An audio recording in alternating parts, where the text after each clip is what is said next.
mature young man he is. And this whole idea of confirmation being a transition into adulthood, I think Sam truly embodies that. I mean, what I've learned through our breakfasts together, usually that was our thing, we would do breakfast. But to learn so many different aspects of this very confident, well-spoken, intelligent young man. For instance, I didn't know about his love for golf.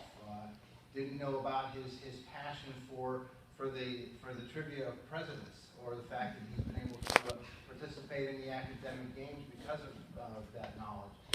His interest in music and so many different things we were able to connect on. And again, it was a real pleasure for me to get to know Sam through this and to see what a confident, well-spoken young man he is.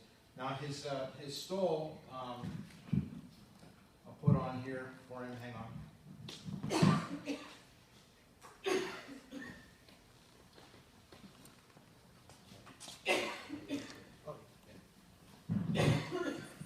Actually, Sam's statement of faith incorporates the items on his stole. So I think that rather than maybe going through at the beginning, you will see the explanation of the items he's chosen and why as a part of his statement of faith.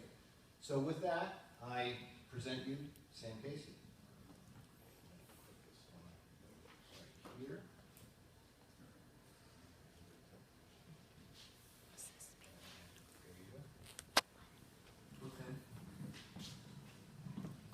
My stole was made by Patty Godson.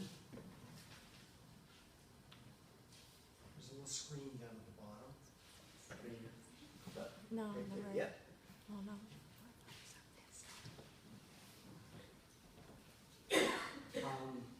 Actually, I have a little introduction. When I was thinking about what I wanted to do for my statement of faith back in September, October, I had no idea what I wanted to do. But back in January, we had to pick symbols for our stole, and I was actually interested in that. And I wanted to explain it more into detail, so that's what I'm going to do now. This is my statement of faith. Those pictures are from my baptism.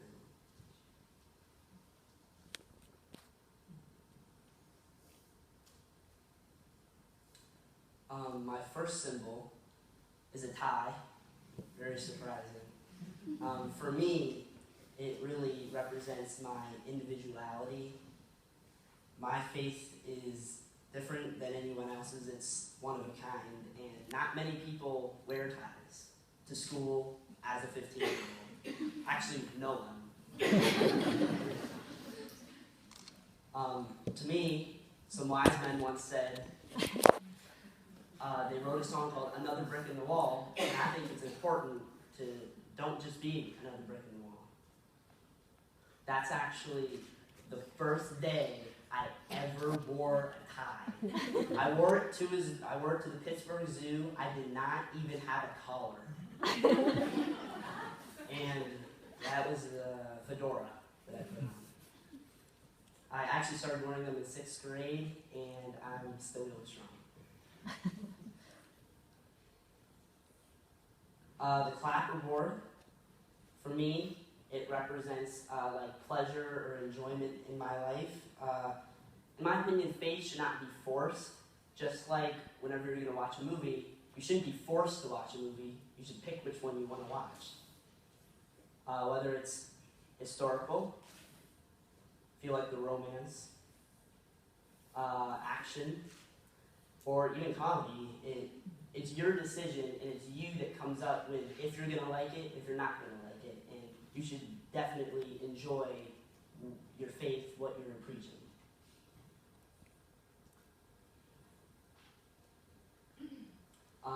My next symbol is a golf ball on a tee. Golf is my favorite sport. I like to play, and for me, it really represents peace.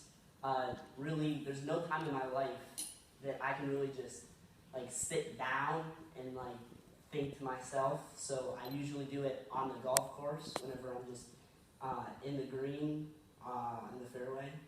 This is a quote by Harry Vardon.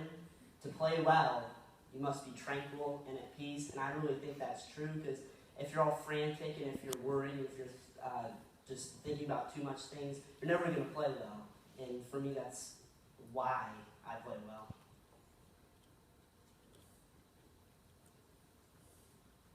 My next symbol is a pencil, and it represents my creativity. You create your faith like you create a story. It all comes up and you form it in your imagination, which really comes into play right here. In second grade, I wrote a short story, and it was called, a very short story. It's called My Mind. I actually won first place at a very small competition, but I just took a few quotes from here. My mind is the best place in the world, and it truly is. It's where you have your relationship with God, where you come up with your faith. Every person has an imagination, so it's not like if someone's like, oh, I don't have a faith, I don't believe in God.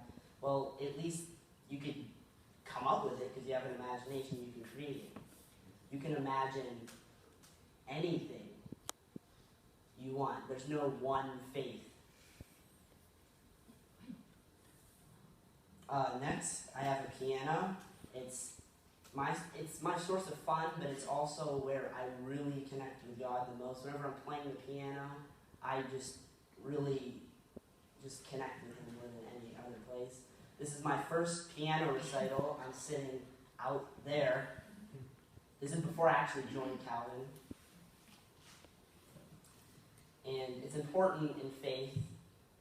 Don't stop believing.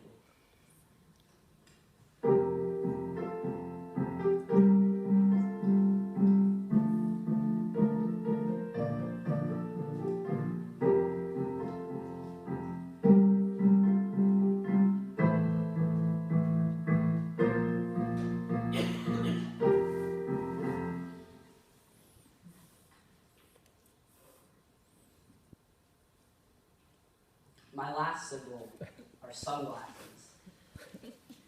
Sunglasses are kind of a representation of how I see other people's faith through their point of view. It shouldn't just be like, well, my faith is right, I believe in what I believe in, and everyone else is wrong.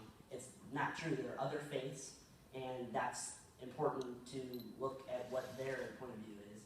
A couple years ago, I went on a mission trip to Mexico.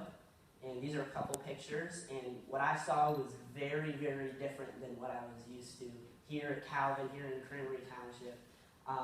Just in general, the houses, like our houses are very well made, not made out of bottles and plaster, and they're actually rubber tires.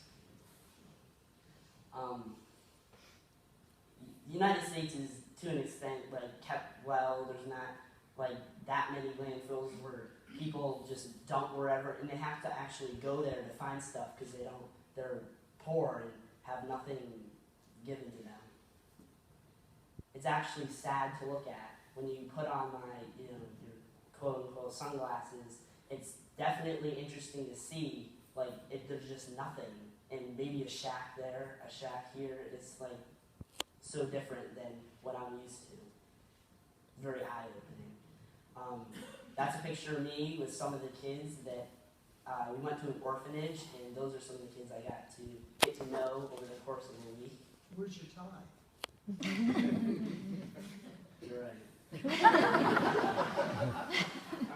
I feel like I failed now. Next year. Those are some more pictures. We actually got to do many fun things. We visited people that were in need. We painted a house, bubblegum pink. And it's very important through all of this that you can still find beauty with or without your sunglasses. Thank you.